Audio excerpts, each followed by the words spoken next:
Ya, jadi di akhir tahun 2024, tepatnya di bulan Desember, alhamdulillah saya berhasil memenangkan Piala AMI Award yang merupakan cita-cita saya sudah lama dan itu tepat satu dekade saya berkarir di industri musik tanah air.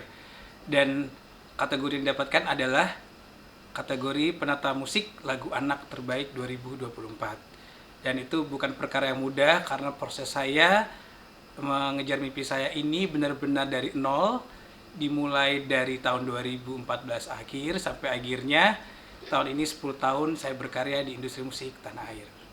Oke, untuk di hari-hari tersebut terus terang saya sebenarnya tidak menyangka, makanya saya tidak menyiapkan speech sama sekali.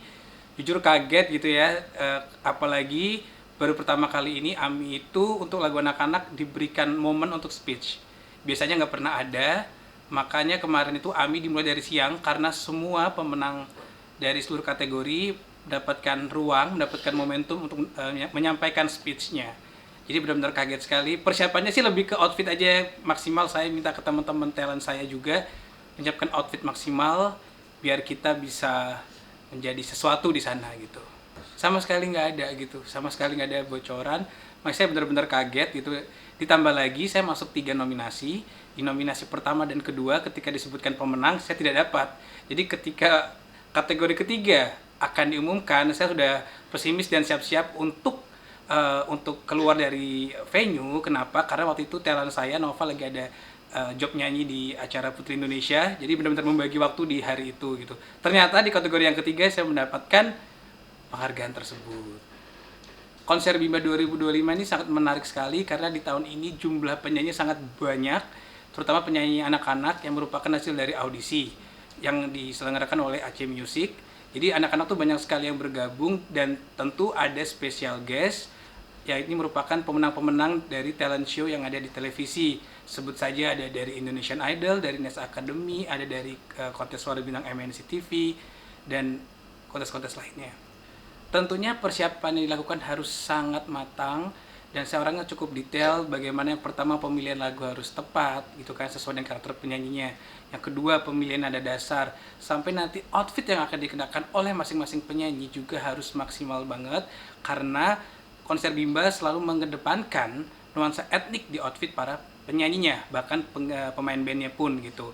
Dan nanti hal-hal seperti itu pun juga harus saya pikirkan, tim Aceh Music konsepkan sedemikian rupa sehingga tidak hanya suara yang akan terdengar indah di konser Bimba 2025, namun juga penampilan yang akan menarik mata seluruh pengunjung konser Bimba.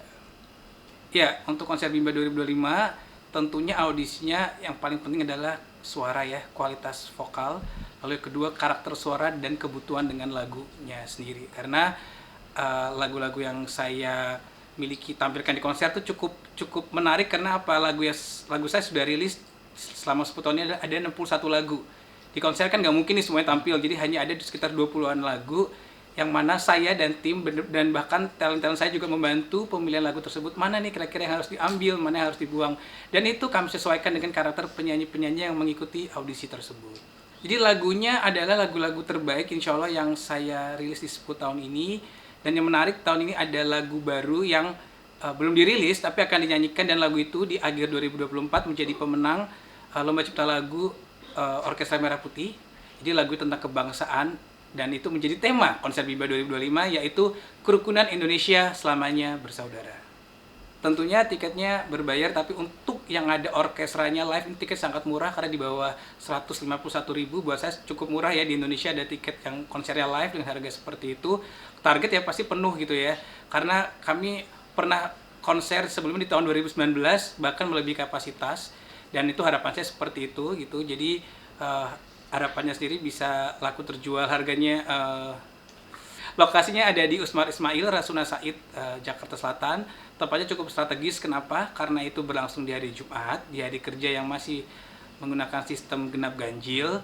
Penempatan di tempat tersebut itu baik karena bisa menghindari genap ganjil, bisa parkir di tempat sebelahnya. Sebelahnya kan ada pasar festival, Plaza Festival, jadi bisa parkir di situ. Lalu juga orang yang naik kendaraan umum, busway benar-benar berhenti depan persis di halte situ. Jadi buat saya tempatnya cukup strategis. Rencananya ada, kami akan mengundang pejabat-pejabat, semoga mereka berkenan hadir. Sudah ada beberapa yang hadir dari kementerian, tapi untuk Bapak Menteri atau Bapak Presiden Wakil Presiden masih dalam proses menunggu konfirmasi. Gitu. Tentunya kami menggandeng beberapa sponsor, ada dari BUMD, ada juga dari perusahaan swasta tentunya. Dan saat ini kami juga ingin menjalin kolaborasi dengan beberapa kementerian. Saat ini masih dalam proses karena konser sendiri masih berlangsung kurang lebih 2,5 bulan lagi. Pemusik orkestra sendiri adalah namanya Soundcastra dengan music directornya adalah Andre Lis. Beliau ini lulusan dari Amerika Serikat dan saat ini sedang berkolaborasi dengan banyak penyanyi-penyanyi hits ibu kota gitu. Jadi secara kualitas tentunya beliau pasti akan memberikan performa yang terbaik atas lagu-lagu saya seperti itu. Ya, saya sebagai komposer lagu itu dan tentunya juga sebagai project controller juga. Kenapa saya bilang controller? Karena saya juga terlibat secara tidak langsung terhadap proses aransemennya juga. Orkestrasinya juga kan semuanya approval saya. Jadi ada beberapa lagu yang misalnya saya minta dominan ada musik stringsnya, lalu saya minta tambahkan musik alat tiup, ada trompet, ada trombon atau saksofon. Itu tentunya adalah berdasarkan dari pemikiran saya. Oke, untuk persiapan mungkin baru 25% ya, baru seperempat. Kenapa saya bilang demikian? Karena pemilihan lagu saja masih belum final. Jadi di minggu depan akan finalisasi lagu. Setelah lagu semua terkumpul, proses aransemen, orkestrasi pelan-pelan akan kami siapkan. Lalu mulai latihan juga satu-satu sampai akhirnya final rehearsal di tanggal 9, H-2 sebelum konser, dan akhirnya hari H tanggal 11 April 2025. Harapannya yang pertama, konser ini bisa memberikan dampak positif kepada seluruh pendengarnya, stakeholder kepada pendengarnya, kepada para penyanyinya, semoga bisa memberikan pengalaman yang luar biasa, bisa memberikan value lebih ke mereka, dan tentunya juga untuk ke saya juga pribadi sebagai penggagas konser ini. Kenapa? Karena ini adalah 10 tahun saya berkarir, semoga di satu dekade ini konser ini bisa memberikan suatu value untuk saya juga, lagu-lagu saya bisa dikenal lebih oleh masyarakat luas, lalu saya bisa mendapatkan cinta kasih yang luar biasa di malam itu, karena saya yakin keluarga saya, sahabat saya, dan penyanyi-penyanyi saya pun juga pasti akan mendukung saya secara optimal di malam yang istimewa tersebut. Baik, pemilihan lagu tentunya mengikuti karakter dari masing-masing penyanyi luar biasa ini. Mungkin sebelumnya saya boleh memperkenalkan diri, talent-talent yang hebat, kebanggaan Indonesia. Dari sebelah kanan saya Nova Fawas. Saya Alia Salma. Saya Kaisa. Saya Muhammad Zidni Ilman. Saya Faris Aska. Saya Pinky Olinta. Saya Shana. Dan aku Sky. Ya, tentunya mereka akan memberikan penampilan terbaik di tanggal 11 April 2025. Mereka mayoritas di sini adalah hasil dari audisi yang kami selenggarakan, dan kami memilih mereka berdasarkan kualitas tentunya, karakter vokal sesuai dengan lagu yang akan kami sajikan nanti di konser Bimba 2025. Hari ini kami sudah melakukan proses latihan, mencari nada dasar dan lagu sesuai dengan karakter mereka masing-masing. Masing-masing dari mereka dua buah lagu. Saya yang memilih, tapi tentunya kadang kalau ada opsi yang sulit, saya minta saran ke mereka lebih suka yang mana, kira-kira seperti itu. Oke, mungkin menyesuaikannya ya, bagaimana bernyanyi di depan panggung dengan panggung besar dan orkestra. Mungkin saya tanya ke merekanya ya, gimana kira-kira persiapannya terkait hal tersebut. Oke, sebenarnya persiapannya itu banyak banget ya, karena kami di sini juga sangat prepare. Karena ini juga masih ada sekitar kurang lebih 3 bulan lagi ya, kayak 2,5 bulan menuju konser, tapi kami semua udah memulai prepare dari sekarang, dimana kami juga udah latihan dari sekarang gitu, dan pastinya nantinya juga ada rehearsal, jadi pasti akan sangat proper untuk menampilkan yang terbaik di konser Bimba. Pastinya kita akan banyak latihan because of course it's not gonna be easy untuk konser bersama orkestra. So I'm hoping for the best untuk konser Bimba 2025 ini. Paling yang kayak kayak dari lagunya maksudnya. Iya. Suka lagunya Kak Arsa nggak? Suka sih, karena lagunya Kak Arsa tuh kayak ceria gitu. Oh. Aku lebih suka yang ceria gitu biasanya. Mama, papa.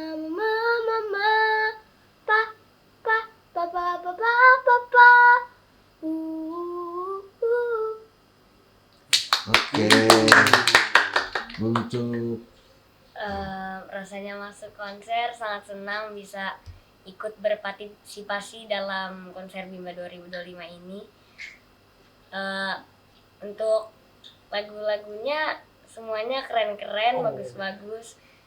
Dan Kak Arsya adalah salah satu lagu komposer yang paling bagus menurut saya. Oh.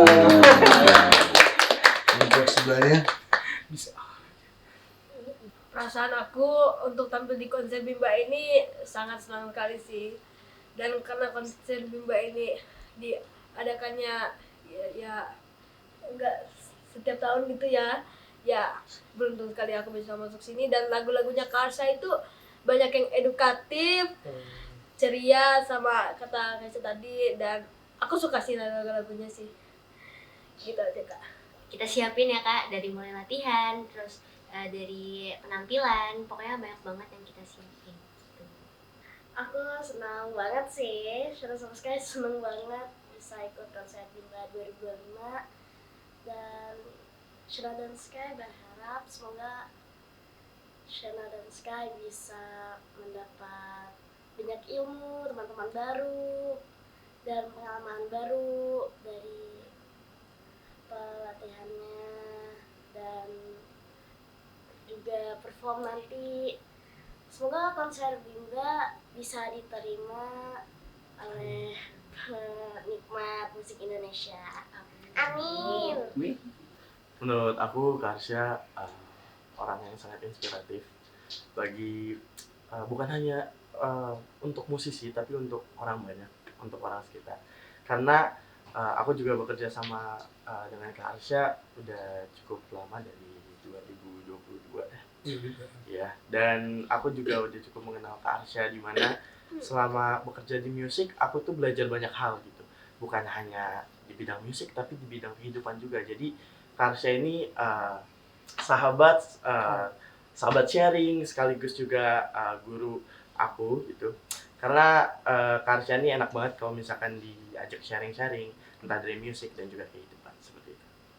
3 kata buat Kak Arsya: inspiratif, humble, and Inspiratif, keren, dan baik hati. Jenaka, baik, sama dua apa ya?